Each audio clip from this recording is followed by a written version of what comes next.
À tout juste 40 ans, Caroline Oliveira da Silva traverse une lourde période de dépression. Son travail, sa famille, rien ne va.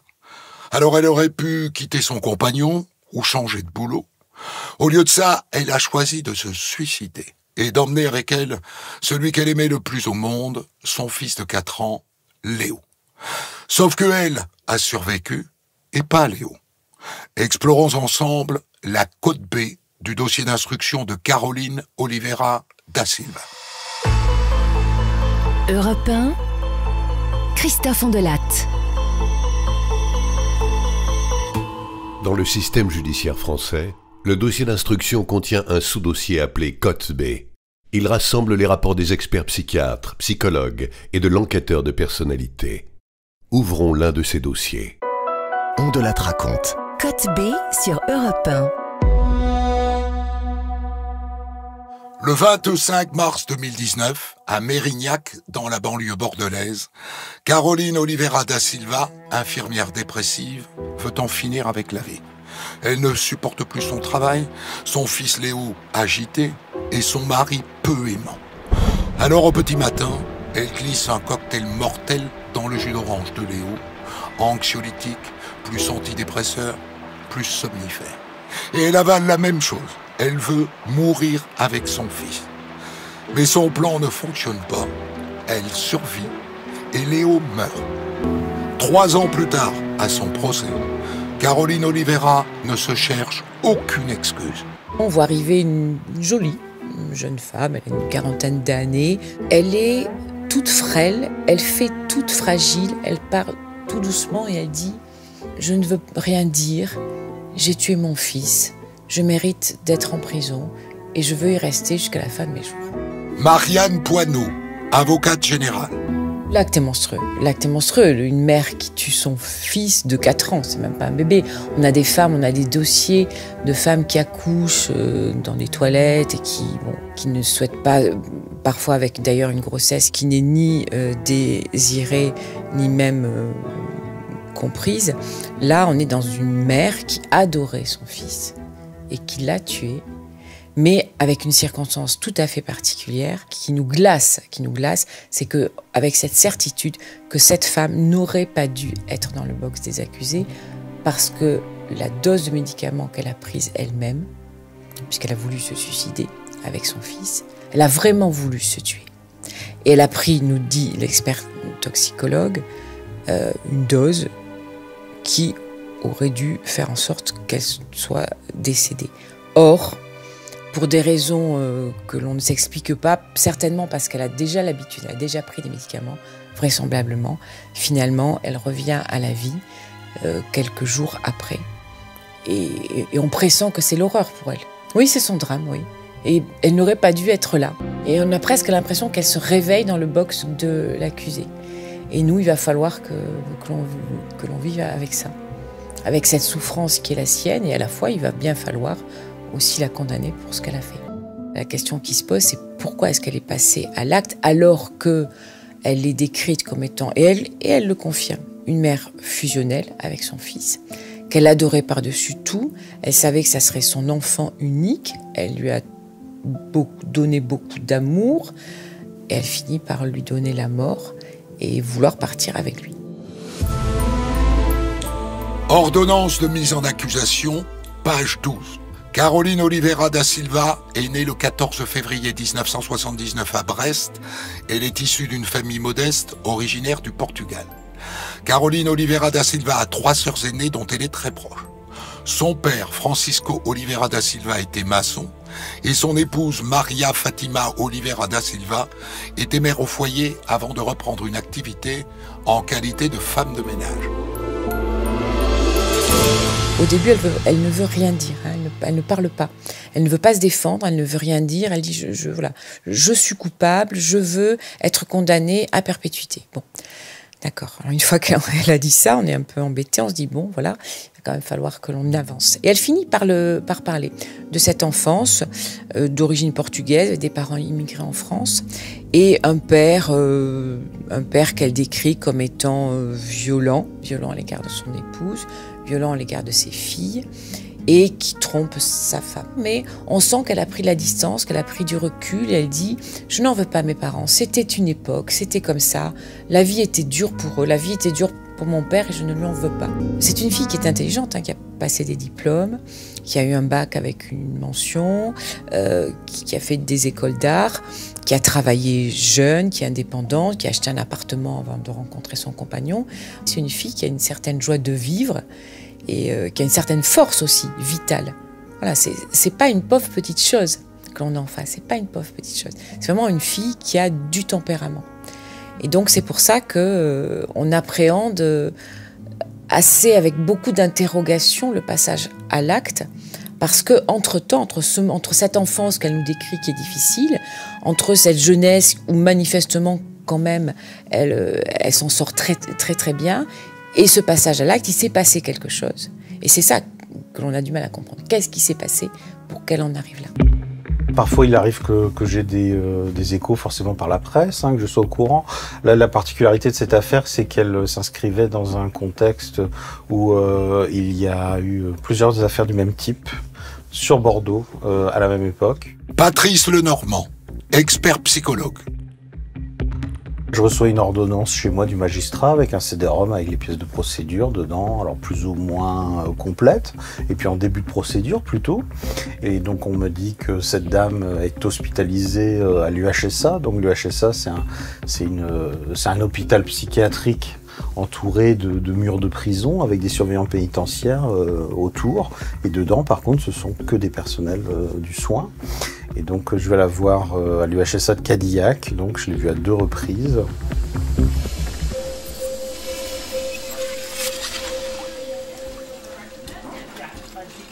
C'était une dame qui a totalement collaboré, elle avait besoin de parler. Parce qu'elle était, en fait, elle sortait, donc ça je l'ai compris après, mais elle sortait de plusieurs années de vécu d'impasse finalement, dans sa relation de couple, dans sa vie de maman aussi. Elle s'était coupée de sa famille, alors pour plusieurs raisons, c'est compliqué, mais donc elle était plutôt isolée, elle était dans une situation insoluble dont elle n'avait trouvé comme voie de sortie que le fait de mourir avec celui qu'elle aimait le plus, c'est-à-dire son fils. Ordonnance de mise en accusation de Caroline Oliveira da Silva. Caroline Oliveira da Silva a vécu chez ses parents à Pessac jusqu'à ses 20 ans. L'ambiance familiale était marquée par les adultères de monsieur Oliveira da Silva et les violences qu'il exerçait tant sur sa femme que sur ses 4 filles.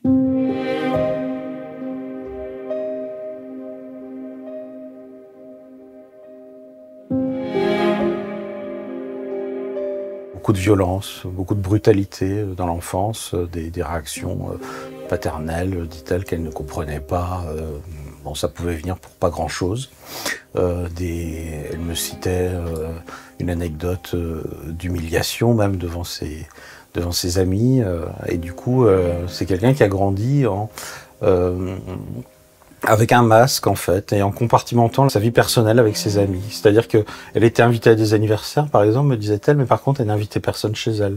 Tellement le fonctionnement était insécurisant, problématique, tellement il pouvait y avoir des imprévus comportementaux au sein de sa famille. La honte, c'est un sentiment qu'elle évoque quand elle me disait qu'elle avait, par exemple, une fois été violentée devant ses amis, alors qu'elle était adolescente, par son père, mais pour une raison qu'elle estimait futile. Elle, ce qu'elle déplorait aussi, c'était la disproportionnalité entre les réponses comportementales de son père en particulier et les inconduites qui lui étaient reprochées. Elle disait « il suffisait que je souffle pour avoir une gifle ». Elle a été élevée dans une atmosphère où elle faisait avec, elle ne demandait pas d'aide, elle taisait ses besoins face à la violence qu'elle a pu connaître dans sa famille, dans son enfance, dans son adolescence.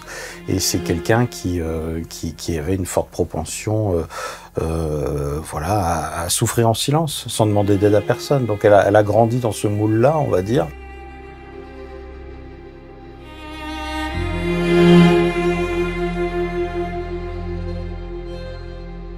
et ce n'était pas un réflexe chez elle, ce n'était pas un besoin chez elle de demander de l'aide à quiconque, parce qu'elle n'a pas fait d'expérience non plus de relations dans lesquelles on aurait pu l'aider, lui tendre la main, l'aider à sortir des précédentes situations dramatiques qu'elle a connues dans sa vie. En fait, c'est ça le problème, c'est qu'on peut se dire, elle aurait pu demander de l'aide, elle avait quand même la famille, des amis, elle aurait pu appeler au secours dans la détresse qui était la sienne. Elle ne peut pas le faire, elle n'y arrive pas, elle n'est plus en capacité, nous disent les psychologues et les psychiatres, de le faire. Elle-même se décrit comme agissant comme un robot, et manifestement, quand elle passe à l'acte, je dirais qu'elle est partie. Elle n'est plus là, quoi. Elle est déjà dans un au-delà qu'elle se prépare parce que la vie, le quotidien, lui est insupportable. Ce quotidien que Caroline Oliveira da Silva cherche à fuir, c'est celui de sa vie de couple. Rien ne va avec son compagnon. Pour la juge d'instruction, c'est peut-être là que se trouve l'une des clés de son passage à l'acte. En fait, la juge s'aperçoit qu'au fur et à mesure qu'elle instruit ce dossier, il y a quand même à côté un compagnon, et un compagnon qui semble en effet avoir une personnalité particulière et qui semble aussi avoir eu, vis-à-vis de la mise en cause, une sorte finalement d'influence, pas forcément positive, mais plutôt négative. Paul Bonan, expert psychiatre. Et donc la juge demande en effet un complément d'expertise avec des questions très précises concernant, finalement, quel type de relation existait dans ce couple. Et donc je la rencontre une deuxième fois. À ce moment-là, elle est plus en soins, elle est stabilisée au niveau de sa dépression et elle est incarcérée à la maison d'arrêt de Gradignan. Présentation particulière, vêtements sombres, aucune forme de maquillage, et puis un débit très lent, mais une femme dont on sent qu'elle a besoin de parler. Code B23, complément d'expertise psychiatrique du docteur Paul Bonan. Caroline Oliveira da Silva a rencontré son compagnon par hasard dans la rue le 21 janvier 2010. Il lui avait demandé l'adresse d'un supermarché pour faire ses courses. Il lui avait affirmé qu'il était divorcé et père de 3 enfants. Et au fur et à mesure, au moment de cette intimité, de cette relation sentimentale, elle va quand même s'apercevoir qu'il y a des mensonges, des non-dits, mais qu'à chaque fois il retourne la situation. Et que même quand il y a des séparations, parce qu'à un moment donné elle dit on peut pas construire quelque chose, il arrive à retourner la situation, à revenir vers elle, à faire en sorte qu'elle accepte finalement ce qu'il peut lui décrire, dans ce qu'il peut lui annoncer, y compris d'ailleurs que ça y est, c'est fini avec son épouse, il a divorcé, etc. Alors que c'est pas encore tout à fait le cas. Si bien qu'à un moment donné, son ex-épouse rentre en contact avec elle. Et en fait, qu'est-ce qu'on s'aperçoit? C'est qu'elles communiquent, elles sont pas en opposition, elles sont pas rivales. Elles sont, je dirais, complémentaires et elles essayent de se rendre service mutuellement par rapport à un homme qui semble être déstabilisateur aussi bien pour l'une que pour l'autre. Et là, Madame Oliveira, qui est une fille saine, qui a des principes, dit non, je ne peux pas continuer cette relation, ça n'est pas moral, il faut que ça cesse. Donc elle rompt avec lui, elle s'aperçoit évidemment qu'il lui a menti, elle s'aperçoit qu'il a une double vie, puisqu'il n'a pas dit à sa femme qu'il avait évidemment une maîtresse, et que il semblerait qu'il vive une vie normale avec sa femme quand il est avec elle le week-end. Donc ça, elle ne le supporte pas, elle rompt. Lui va revenir, il va revenir la chercher, il va revenir la harceler. C'est comme ça qu'elle le décrit, que c'est décrit par des témoins.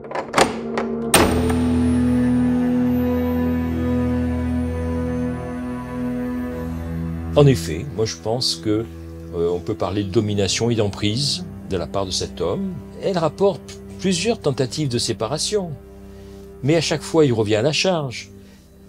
En l'attendant à la débauche du travail, par exemple, en s'installant sous sa fenêtre, par exemple, en lui offrant des fleurs, par exemple, en l'appelant au téléphone sur son lieu de travail. Il aurait même payé un musicien pour qu'il vienne chanter à la porte de son lieu de travail. Je crois que tout ça, si vous voulez, ça montre bien, non pas, on pourrait penser d'un attachement, mais après, dans la façon que se construit ce couple, on voit bien qu'il est dans une forme de pouvoir prendre, non pas l'attachement, mais l'attache, le lien, et de pouvoir ce lien le contrôler totalement de A à Z. Et rappelons-nous que dans son enfance, il y a l'image du père qui est un peu écornée. Elle le dit, cette démonstration d'amour la touche. Et c'est pour ça qu'elle va revenir vers lui. Que malgré tout, malgré les ruptures, elle va finir par revenir vers lui parce qu'il insiste. Et elle dit, s'il insiste autant, c'est qu'il doit m'aimer beaucoup. Il lui donne ce qu'elle a envie, au moins dans un premier temps. Et donc c'est pour ça que cette femme, dont on sent qu'elle est par ailleurs intelligente, qu'elle a qu'elle a à la fois de la personnalité, qu'elle est fine. C'est une fille qui est vraiment fine dans l'analyse des situations. Et bien là, elle va pas voir ou elle ne veut pas voir. Je crois qu'elle ne veut pas voir. Et donc, elle va se laisser charmer jusqu'au bout. Et ils mettent en route le petit Léo.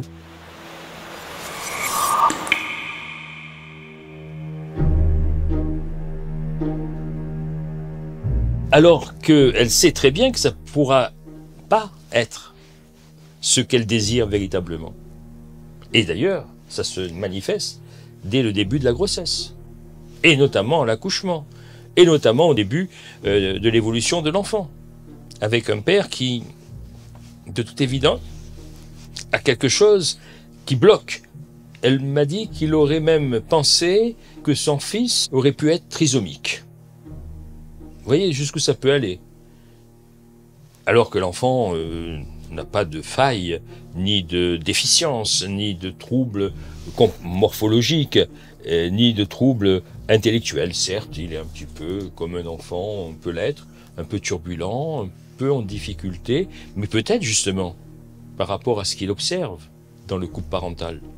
Car un enfant est très observateur et il s'aperçoit très nettement de ce qui va bien ou ce qui va mal dans les relations entre son père et sa mère. Et je pense que l'enfant, s'il était turbulent, c'est qu'il y avait aussi cette sensation, ce sentiment qu'il y avait de l'eau dans le gaz dans la relation entre ses parents.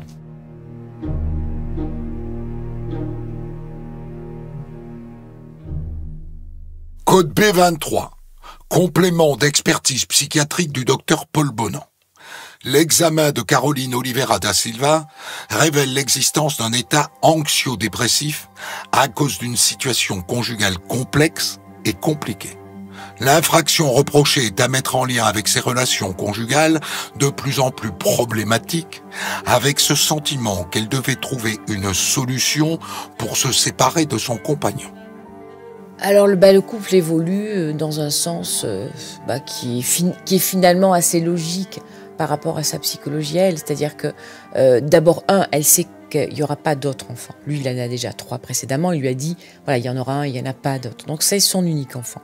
Et une fois qu'elle a Léo, eh bien finalement, elle va se refermer un petit peu sur lui, elle va créer une relation très fusionnelle, elle va vouloir le meilleur pour lui, elle va se couper de sa famille, elle va se couper de ses amis, peu à peu. Son seul centre d'intérêt, son principal centre d'intérêt sera Léo. Elle fait en effet tout pour lui apporter l'amour qu'elle considère nécessaire à sa stabilité, à son bien-être. Et c'est une relation presque fusionnelle en effet. Mais ce n'est pas une relation fusionnelle, je dirais, dans le sens de se l'accaparer à elle toute seule, mais plutôt dans le sens de la protection. D'être finalement d'être la coquille qui va protéger l'enfant de ce qui peut se passer dans les relations avec son père, vu que c'est un père agressif. Et donc, elle est là pour être la coquille. Comme si finalement il fallait que l'enfant retourne dans la matrice pour qu'il soit le mieux protégé possible. Code B11, expertise psychiatrique du docteur Paul Bonan. Le compagnon reprochait à Caroline Oliveira da Silva d'être devenue plus mère qu'épouse. Le manque d'intimité n'a fait que s'aggraver avec pratiquement aucune relation sexuelle. Le père a conscience que cette relation n'est pas normale. Il dit qu'il essaye de séparer. Enfin, c'est le rôle du père de séparer l'enfant de la mère. Mais bon, manifestement, ça ne fonctionne pas. Après, voilà, je ne sais pas, parce qu'on ne vivait pas avec eux, donc c'est très compliqué. Il y a ce qu'elle dit, elle, il y a ce qu'il dit, lui. Manifestement, il s'en occupe de cet enfant, puisque lui ne travaille pas. Il est en situation d'arrêt de travail depuis déjà plus de 10 ans, en invalidité. Et donc, bon, il va quand même s'occuper de son fils, mais c'est elle qui, quand même, est au cœur des choix. D'abord de l'école Montessori, qui est un type d'éducation assez centré sur l'enfant, sur l'écoute, etc., qui se révélera être un échec. Léo est un enfant difficile, qui est suivi par un psychologue, qui est suivi par une orthophoniste, parce qu'il y a un bégaiement au début de vie, qui est suivi par un certain nombre de spécialistes.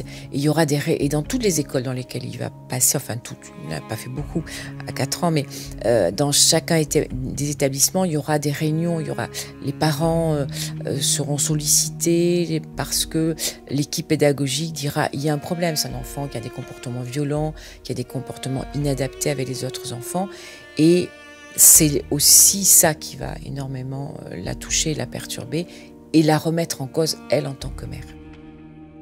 Code B11, expertise psychiatrique du docteur Paul Bonan.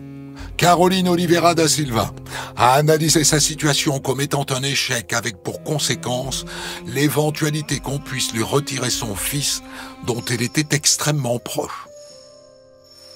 Il y a un basculement qui se fait quelques mois, quelques semaines avant le passage à l'acte, et ça va crescendo, on voit que ça va crescendo, c'est-à-dire que il y a des réunions pédagogiques où on leur dit que cet enfant va mal, qu'il faut mettre en place un certain nombre de choses, et au moment où cela semble aller mieux, mais parce qu'elle est mal, elle va avoir peur qu'il y ait un signalement qui soit fait et que cet enfant lui soit pris. On ne peut pas parler de paranoïa parce qu'il n'y a pas de symptômes psychiatriques chez elle, mais il y a une peur parce que vraisemblablement, et on revient encore à son enfance à elle, je pense qu'il y a quand même une fragilité qui fait qu'elle perd confiance, au moins dans son rôle de mère qui est le rôle de sa vie. Voilà, c'est le rôle de sa vie. Elle va perdre confiance en elle, elle va se dire qu'elle n'est pas une bonne mère, elle va se dire qu'elle est toxique pour son fils. Voilà, et c'est ça, elle va se dire qu'elle est toxique pour son fils et que le père n'est pas à la hauteur non plus. Code B11, rapport d'expertise psychiatrique du docteur Paul Bonan. Caroline Oliveira a considéré qu'elle était devenue toxique et qu'il fallait donc trouver une solution pour que son fils ne souffre plus.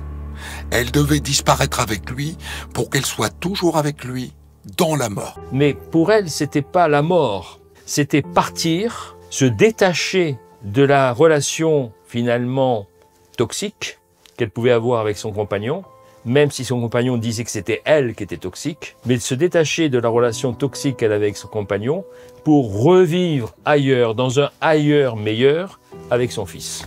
Donc, ce suicide, si vous voulez, ne voulait pas dire un anéantissement. La mort, pour elle, n'était pas finalement quelque chose qui était définitif et inerte. C'était quelque chose qui lui permettait de sortir de son enfer et d'aller vers un au-delà plus épanouissant, plus réjouissant, en tout cas plus propice pour son fils et pour elle. Elle est arrivée à un constat que finalement, ça ne peut plus durer. Et il y a un épisode, la veille du drame, qui la conforte finalement dans cette dimension de souffrance qui est la sienne. C'est une femme qui est en souffrance. Et alors, ce qui s'est passé la veille, au soir, au repas, son fils, malheureusement, renverse un verre d'eau.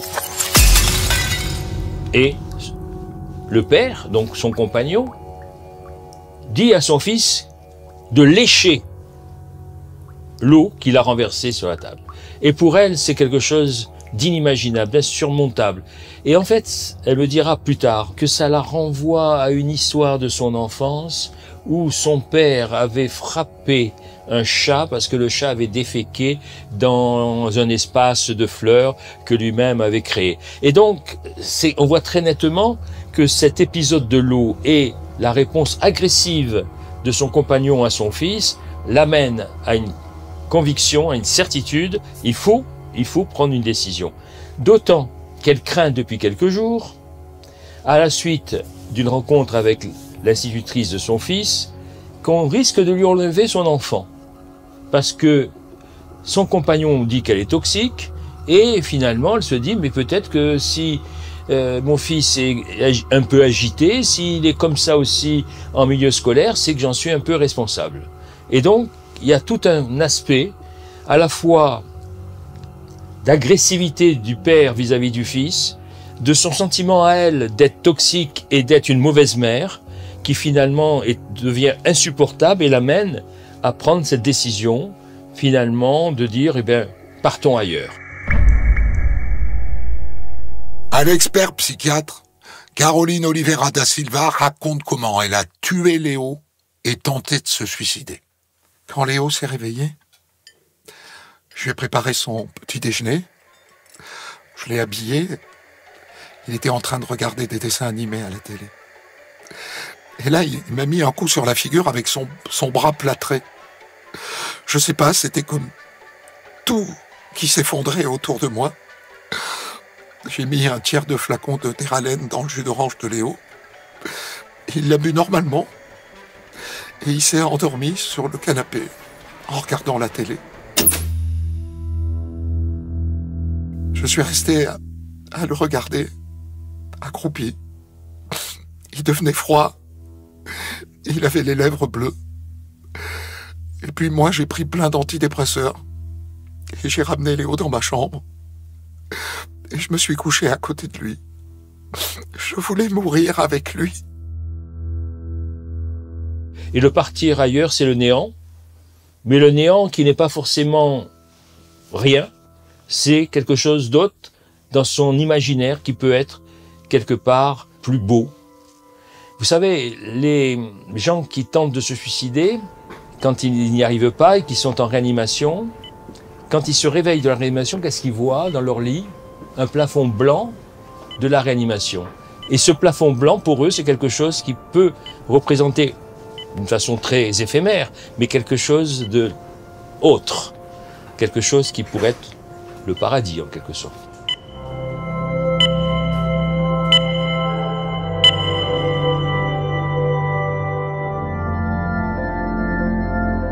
En réanimation, dès le réveil, il semblerait, d'après les éléments qui nous ont été rapportés, qu'elle dit soit un médecin, soit une infirmière, je sais pourquoi je suis là, j'ai tué mon fils.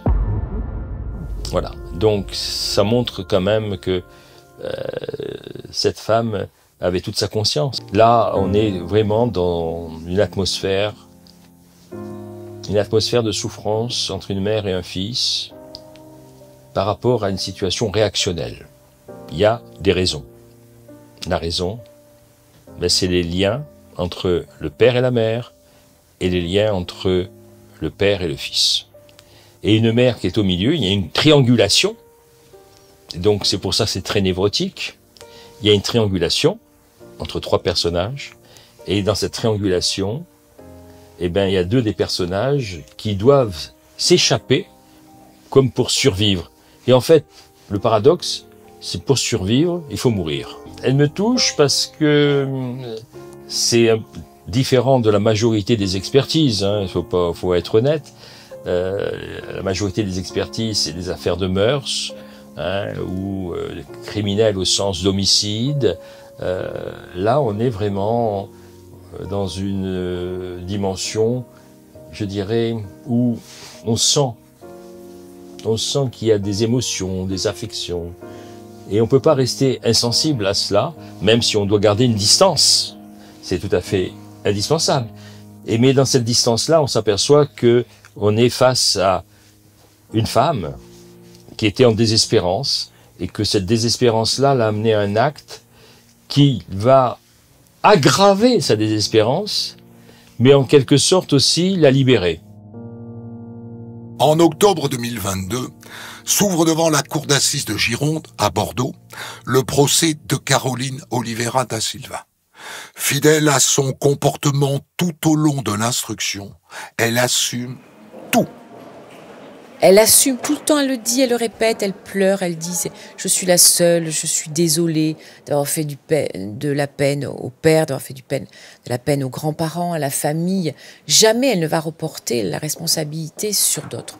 Mais elle va décrire la vie qui était la sienne, admettre qu'elle avait ce rapport fusionnel, anormal avec son fils, mais en même temps, elle va dire que elle a quand même souffert dans une relation de couple qui, pour elle, n'était pas non plus la relation protectrice à laquelle elle s'attendait. Elle s'attendait d'avoir un mari, enfin, un compagnon protecteur dont elle dit qu'il ne l'a pas été. Elle s'attendait à avoir un père protecteur dont elle dit qu'il ne l'a pas été non plus. Voilà, et ça, elle est en capacité de le dire. Mais pour autant, elle n'accuse pas le père, évidemment, du passage à l'acte. Mais elle pose un décor, on va dire. Et ce décor vient à la barre, oui.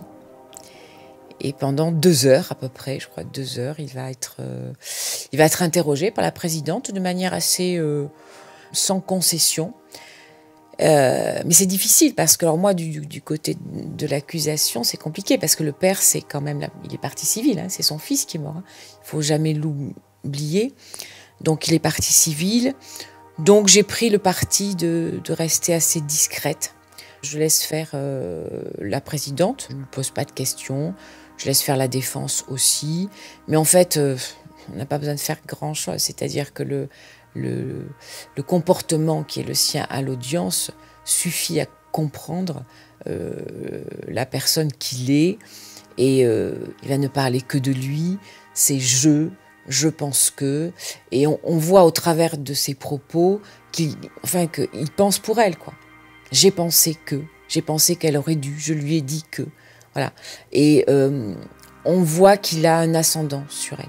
Et il sait choisir les mots, et il a une façon de s'adresser à elle, il souffle le chaud et le froid, qui fait que, voilà. Et ça, il y a une raideur chez cette personne-là qui est quand même, qui nous surprend tous un peu. À un moment du procès, l'ex-femme du compagnon de Caroline Oliveira vient à la barre. Elle raconte qu'il l'a trompée et elle fait une révélation fracassante. Elle aussi a subi cet homme et pour le fuir, elle aussi a pensé au suicide. Et elle aussi avait imaginé tuer ses 3 enfants pour les protéger de ce père toxique.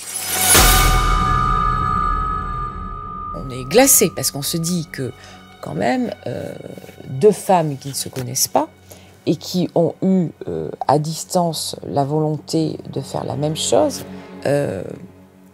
une qui le dit et qui ne le fait pas, et elle ne le fait pas parce qu'elle va voir un médecin et elle lui dit ce qu'elle envisage de faire. Elle dit, parce qu'elle n'est pas en dépression, elle est sous le coup de l'émotion et elle perd pied, mais elle a encore cette capacité d'aller dire à son médecin voilà, je ne supporte pas, voilà ce que j'envisage, c'est-à-dire de me tuer et de tuer mes enfants.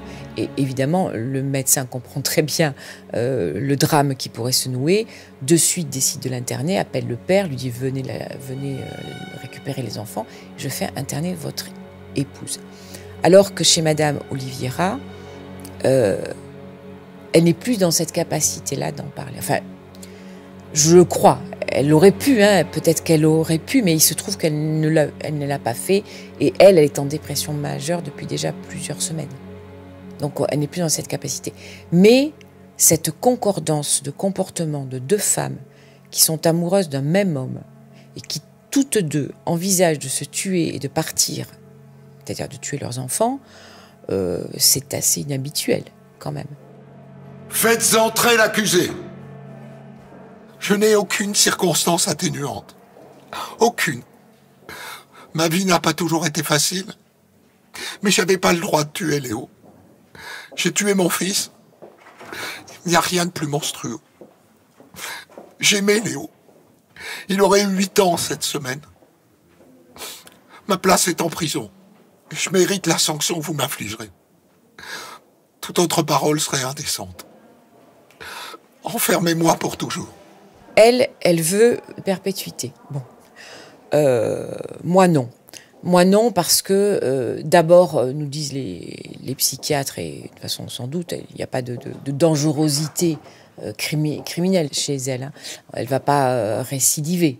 Par définition, son enfant est mort.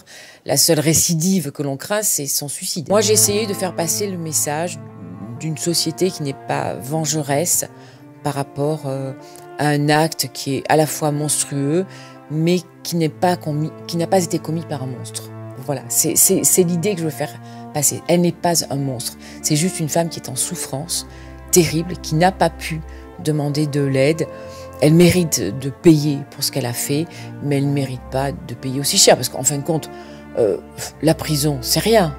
Ce qui est dur, c'est de continuer à vivre alors qu'elle a tué son fils. Code B10, rapport d'expertise psychologique. Depuis son incarcération, Madame Oliveira da Silva a renoué avec une partie de sa famille. Elle possède en outre les outils cognitifs et culturels qui lui permettent de se réinsérer.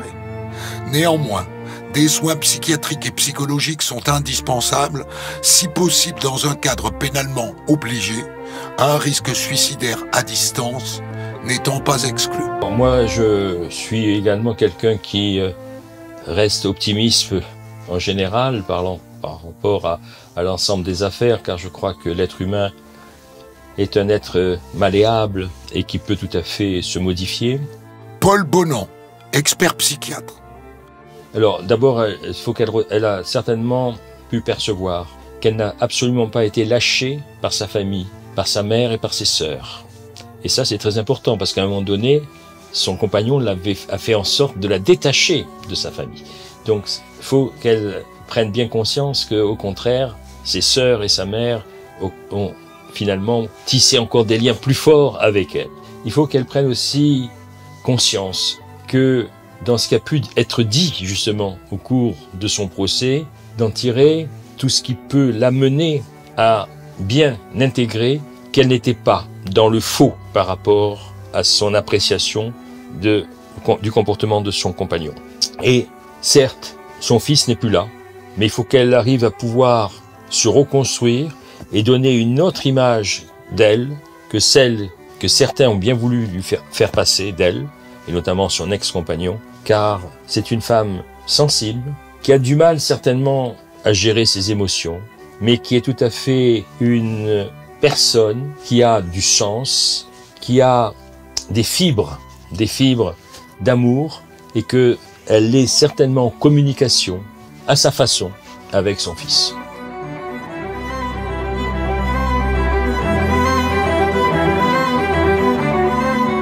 L'avocate générale requiert 12 ans de réclusion criminelle. Depuis son box, Caroline Oliveira da Silva lance « Ça n'est pas assez. Condamnez-moi plus !» Et elle sera entendue. La cour d'assises de la Gironde la condamne à 15 années de réclusion criminelle. Caroline Oliveira da Silva accepte le verdict et elle ne fait pas appel.